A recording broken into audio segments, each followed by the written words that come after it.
Hi, ako si Eunice.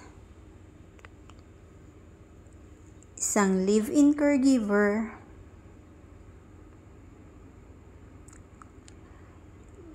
dito sa bansang Singapore.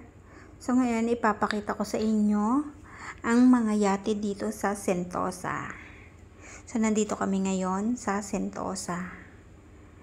Lumabas kami dyan nung isang araw pa yan.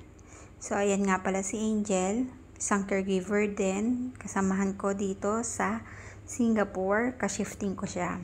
Diba, sana all mayaman. Milyon ang presyo ng yate na yan. So dito sa Sentosa, yung meron ding restaurant, halos katapat lang ng mga yate. Very expensive daw dyan, sabi ng kapitan ni Sir. So pumunta kami dito sa Sentosa para tignan lang yung parking space ng aking amo. So syempre, ibig sabihin nun, bumili siya ng yate. So ayan nga pala yung dalawang aso ng aking boss. Yung puti, si Frankie, at yung brown ay si Cookie. So kasama din namin yan. Kung nasa yung amo namin, kasama din namin yan. So ayan, alam niyo ba, first time ko makita ng ganyang karaming yate. Usually nakikita ko lang yan sa mga movie, sa YouTube, sa Facebook. Pero yan, nakita ko talaga sila ng actual. So ayan yung mga aso, maharot yan.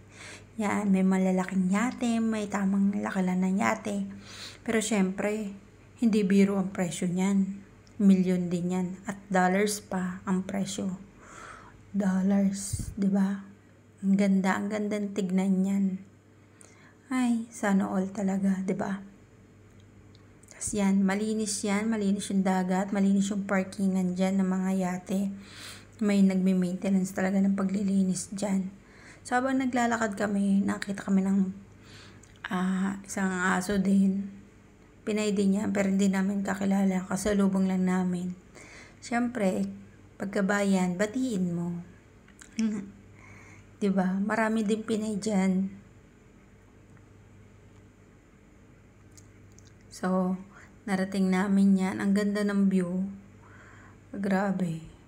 Sarap tumira dyan. Tapos, dun sa kabilang isla is Batan, Indonesia na siya.